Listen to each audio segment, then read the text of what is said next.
Bonjour à toutes et bonjour à tous. Aujourd'hui, j'ai le plaisir d'accueillir Isabelle Lasserre, correspondante diplomatique du Figaro, qui revient tout juste de son voyage à Moscou et à Kiev, où elle a accompagné le président Macron. Bonjour Isabelle. Bonjour Simone. Alors Isabelle, pour commencer, j'aimerais avoir un peu votre analyse sur la situation. Est-ce que le président Macron a bien fait de faire ce voyage en Russie et en Ukraine? Et est-ce qu'il y a aujourd'hui moins de risques de guerre qu'il y a encore quelques jours? Alors écoutez, il n'a pas obtenu grand-chose et notamment il n'a pas obtenu un allègement de la pression militaire aux frontières de l'Ukraine.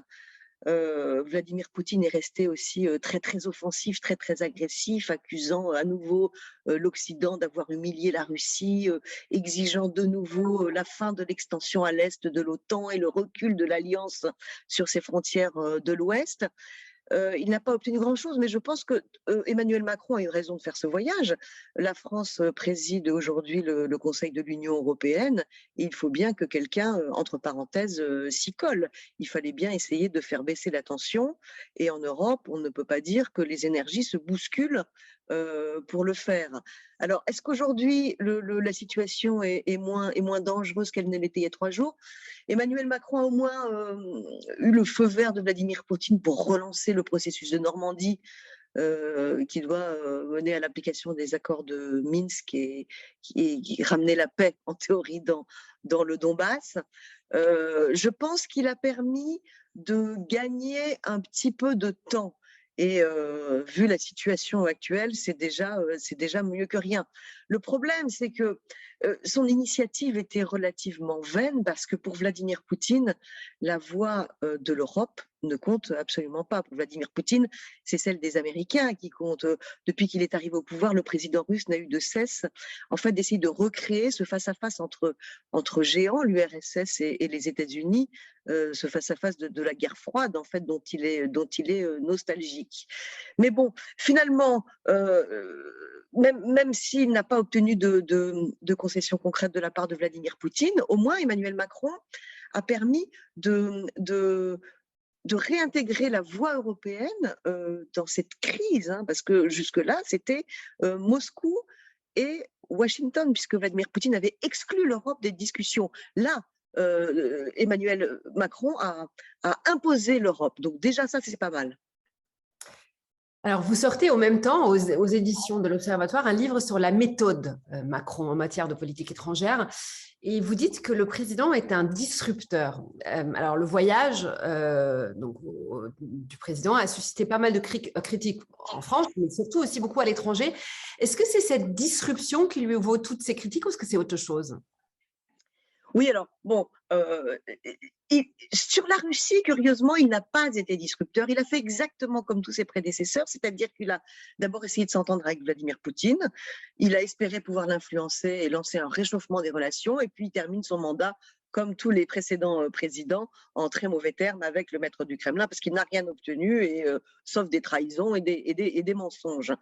Ce qui est disrupteur chez Emmanuel Macron, c'est la manière de procéder, c'est-à-dire ce sont généralement les initiatives très rapides, parfois unilatérales, qui sont parfois des coups diplomatiques, qui s'appuient sur quelques personnes, parfois en écartant le Quai d'Orsay et en écartant les partenaires de la France. Donc c'est ça qui énerve les partenaires d'Emmanuel Macron. Mais sur ce voyage, il a fait exactement l'inverse, c'est-à-dire qu'il a préparer cette initiative avec tous ses partenaires européens, avec Joe Biden. Il a même appelé le secrétaire général de l'OTAN. Après Moscou et Kiev, il s'est arrêté à Berlin pour voir le chancelier et pour parler avec le président polonais Duda.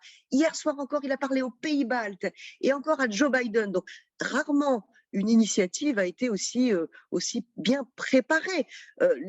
Alors le problème, c'est qu'il reste chez les partenaires de la France un espèce de soupçon.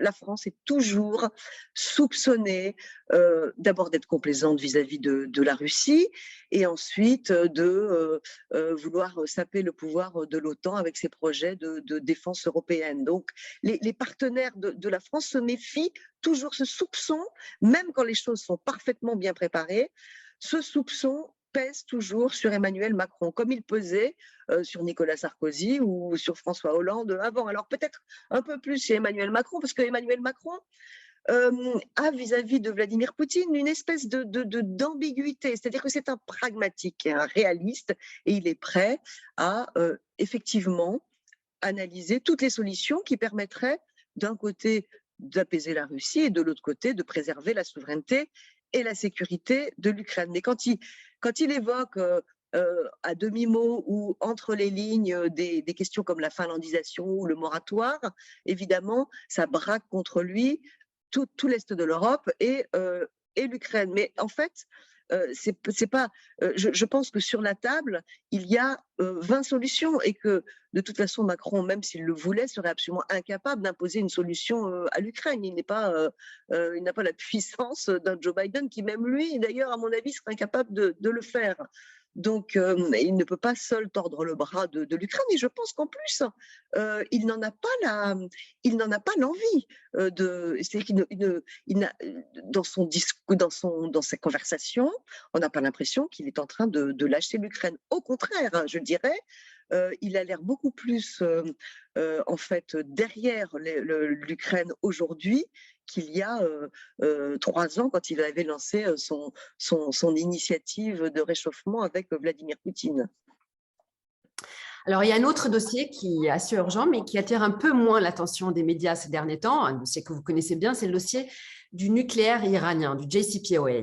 Les négociations ont repris depuis mardi. Certains craignent que l'administration Biden ne soit pas assez ferme face aux Iraniens. Alors, dans les négociations en 2013, le ministre des Affaires étrangères, Laurent Fabius, avait justement joué le rôle ce qu'on peut appeler le bad cop, c'est-à-dire de la fermeté. Comment voyez-vous aujourd'hui le rôle de la France dans ce dossier ? Alors, c'est beaucoup plus difficile à percevoir que ça ne l'était en 2013, justement parce que le dossier n'est plus du tout au cœur de l'actualité internationale, qu'il est écrasé par la crise, notamment russo-ukrainienne, et il est vraiment traité un petit peu à la marge, qui d'ailleurs, à mon avis, est une grosse erreur, parce que c'est un des dossiers les plus explosifs et les plus dangereux. En France, il y a la même perception qu'en 2013, c'est-à-dire il y a vraiment une peur que Joe Biden fasse des concessions, une impression qu'il veut se débarrasser du dossier le plus rapidement possible pour se concentrer sur le dossier chinois. Et c'est vrai que c'est un petit peu la même équipe que celle qui avait négocié à l'époque de Barack Obama et qui déjà à l'époque était prête à faire des concessions. Laurent Fabius avait vraiment réussi à durcir l'accord sur le nucléaire iranien. Je crois que certains aujourd'hui en France, qui sont les mêmes négociateurs que le 2013, etc. Donc je crois que certains auraient effectivement la tentation de durcir. Est-ce qu'ils en auront l'espace et le temps? Parce que le temps s'est raccourci aujourd'hui, c'est-à-dire qu'on n'est plus du tout dans la configuration de 2013 où il restait 2 ans, je sais pas, ou 3 ans. Aujourd'hui, il ne reste que quelques mois, donc c'est très compliqué d'instaurer un véritable bras de fer avec les États-Unis, alors qu'on est vraiment au bord de la rupture.